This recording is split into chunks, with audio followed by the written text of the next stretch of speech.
Sistema endócrino. Glândulas do sistema endócrino.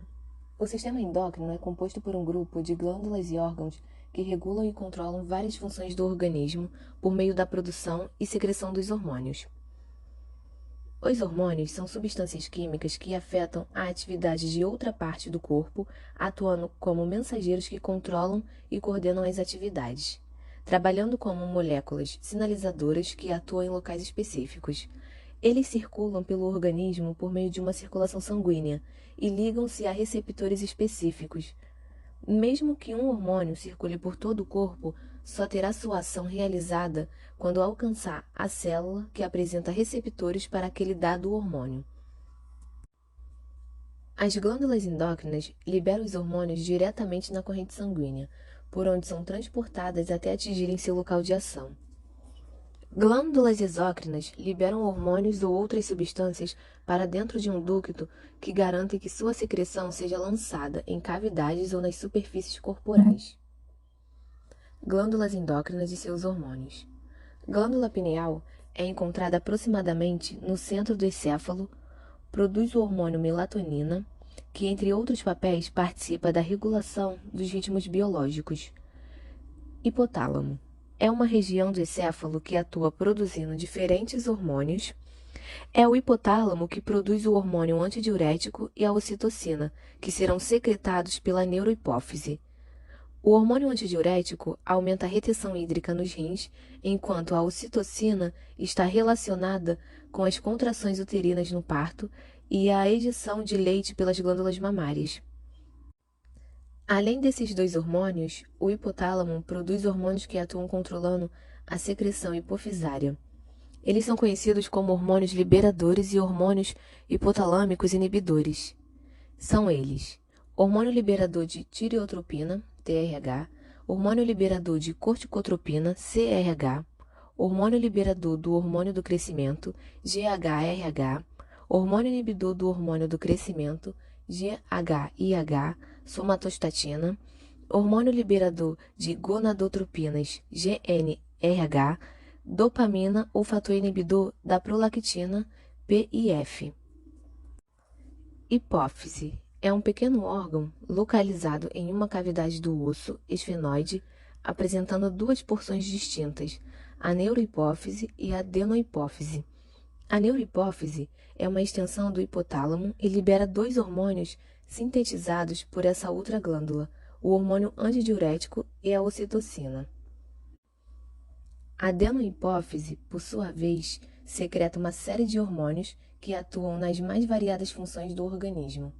São hormônios dela: hormônio do crescimento, que estimula o crescimento do organismo, TSH, hormônio tireoestimulante, que estimula a secreção dos hormônios da tireoide, ACTH, hormônio adrenocorticotrófico, que estimula o córtex da suprarrenal, prolactina, que estimula a secreção do leite, FSH, hormônio folículo estimulante, que promove o crescimento dos folículos nos ovários e maturação do espermatozoide, LH, hormônio luteinizante, que atua estimulando a síntese de testosterona nos testículos, a ovulação, a produção de estrogênio e progesterona nos ovários e a formação do corpo lúteo. Glândula tireoide. A humana é composta por dois lobos localizados de cada lado da traqueia e conectados na linha média. Sintetiza os hormônios tiroxina, T4, e triidotironina, T3, os quais estão relacionados com o metabolismo. Além disso, sintetiza um hormônio chamado calcitonina, que atua diminuindo o nível de cálcio no plasma sanguíneo. Glândulas paratireoides. São 4 pequenas glândulas localizadas na região posterior da tireoide. Elas são responsáveis pela secreção do paratormônio, um hormônio que atua aumentando os níveis de cálcio no sangue. As glândulas suprarrenais, ou adrenais, são 2 pequenos órgãos na forma de uma pirâmide situadas na parte superior de cada rim, de tal forma que o revestem como um manto. Histologicamente, é possível distinguir 2 das partes completamente distintas, o córtex adrenal e a medula adrenal. O córtex adrenal e a medula adrenal têm funções muito diferentes. O córtex adrenal, a parte externa da glândula, produz hormônios vitais para a vida, como o cortisol, que ajuda a regular o metabolismo e ajuda seu corpo a responder ao estresse, e a aldosterona, que ajuda a controlar a pressão arterial. A medula adrenal, a parte interna da glândula, produz adrenalina, que ajuda seu corpo a reagir ao estresse. As glândulas adrenais têm um papel multifuncional no sistema endócrino. As duas partes são muito diferentes dessas glândulas. A medula e o córtex regulam e mantêm muitos de seus processos internos, desde o metabolismo até a resposta de luta ou fuga. E é responsável pela produção de alguns hormônios como insulina, glucagon e somatostatina, que controlam os níveis de glicose no sangue, e enzimas importantes como amilase, lipase e tripsina, que participam do processo digestivo. Quando o pâncreas não funciona corretamente, podem surgir doenças como diabetes, problemas digestivos, inflamação ou câncer. Principais funções do pâncreas: controle da glicemia. As células das ilhotas de Langerhans do pâncreas têm uma função endócrina, pois produzem insulina e glucagon, que são hormônios responsáveis por controlar os níveis de açúcar no sangue e o metabolismo do corpo. Além disso, estas células também produzem o hormônio somatostatina, que controla a produção de insulina e glucagon, participando também no controle da glicemia. Digestão de alimentos. O pâncreas exócrino, formado por conglomerados de células chamadas ácinos, produz o suco pancreático, que contém enzimas como a amilase, que digere carboidratos e açúcares, a tripsina, que digere proteínas, e a lipase, que digere gorduras. Estas enzimas são liberadas no duodeno, que é a primeira parte do intestino, por meio de um pequeno tubo no pâncreas chamado ducto pancreático, permitindo a quebra dos alimentos em pedaços menores para que possam passar para o intestino, auxiliando na digestão dos alimentos e metabolismo dos nutrientes. Os ovários são estruturas do sistema reprodutor feminino responsáveis pela produção de gametas e hormônios sexuais. Os ovários possuem duas funções básicas, ovogênese e esterodogenese. Esse último processo relaciona-se com a produção de hormônios sexuais, como estrógeno e progesterona. São esses dois hormônios os responsáveis pelo funcionamento adequado do ciclo ovulatório, além de atuar no surgimento de caracteres sexuais secundários. A ovogênese diz respeito à formação dos ovócitos e inicia-se ainda na fase fetal, quando várias ovogônias são produzidas. Essas células interrompem sua atividade na prófase da meiose, ovócitos primários, voltando a se dividir apenas na puberdade, quando se inicia os ciclos menstruais e, consequentemente, a ovulação. A ovulação é o momento em que ocorre a liberação da célula germinativa feminina, ovócito 2, que está pronta para ser fecundada. Essa liberação ocorre por meio da ruptura da parede do folículo. A ovulação ocorre em intervalos regulares em mulheres na fase reprodutiva e geralmente acontece na metade do ciclo menstrual, aproximadamente. Os testículos, estrutura presente apenas nos homens, estão relacionados com a produção de espermatozoides e de hormônios. Com a testosterona, eles estão localizados no interior da bolsa escrotal, o que permite que a temperatura seja inferior à do inferior da cavidade abdominal. Altas temperaturas podem afetar a espermatogênese.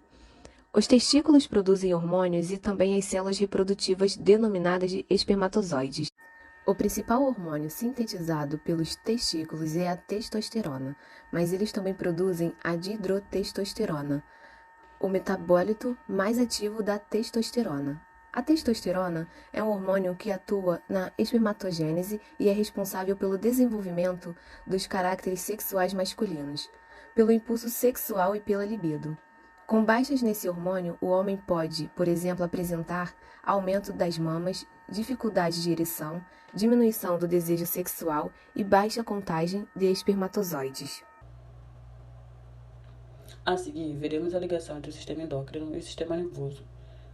No sistema nervoso central, temos a seguinte divisão: cérebro, dividido em telecéfalo e diencéfalo; tronco encefálico, dividido em mesencéfalo, ponte e bulbo; cerebelo, constituído pelo cerebelo. O diencéfalo no cérebro é muito importante para o sistema endócrino. Uma parte do cérebro que não controlamos, dividido em tálamo, hipotálamo e epitálamo. Tálamo retransmite todos os estímulos sensitivos, exceto o olfatório. Possibilita a consciência da dor, a aquisição do cognitivo e percepção de estímulos da pele. Também auxilia na manutenção das atividades autônomas. Seus núcleos neuronais são sensoriais, motoras, relacionadas ao comportamento emocional, relacionadas ao nível de alerta do córtex cerebral. Hipotálamo. Conecta ao sistema nervoso ao sistema endócrino. Possui núcleos reguladores de sede, fome, temperatura corporal, equilíbrio hídrico, importantes para a homeostase.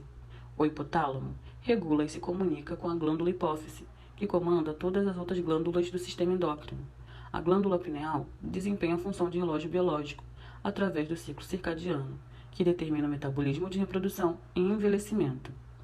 A ligação entre os dois sistemas se dá a partir da união do hipotálamo, parte do sistema nervoso central, mais precisamente no diencéfalo do cérebro, com a hipófise, principal glândula do sistema endócrino, que é dividida em adenohipófise, localizada no lobo anterior, com função produtora de hormônios como prolactina, ACTH, TSH, LH e FSH, e a neurohipófise, localizada no lobo posterior, com presença de neurônios fazendo parte do sistema nervoso, com a função de produzir neurotransmissores e tem contato direto com o hipotálamo, com produção dos hormônios vasopressina e ocitocina. Dessa maneira, o hipotálamo pode controlar toda a ação do sistema endócrino, e isso ocorre de forma inconsciente para os seres humanos.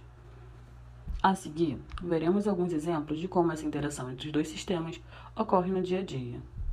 Ocorre a produção de melanina comandada pela hipófise, para a proteção de raios UV, comandada pelo hipotálamo, pois o sistema nervoso está percebendo um alto nível de calor e exposição. A transpiração, através da regulação de temperatura corporal a partir das glândulas sudoríparas, fazendo com que a água seja liberada através dos tecidos após atividades físicas, devido ao comando do hipotálamo para a hipófise. Sensações e percepções como sede, fome, equilíbrio hídrico no organismo, digestão e até mesmo produção de urina também são parte dos resultados dessa interação. Para que isso ocorra, existe um local específico que possibilita essa integração, denominado de eixo hipotálamo-hipófise, onde ocorre o recebimento e o envio de comando de ambos, para se comunicarem com outras partes do corpo humano, e sua sinalização se dá através das moléculas, onde 99% destas são proteínas, que atuam nas células vizinhas, fazendo a regulação parácrina.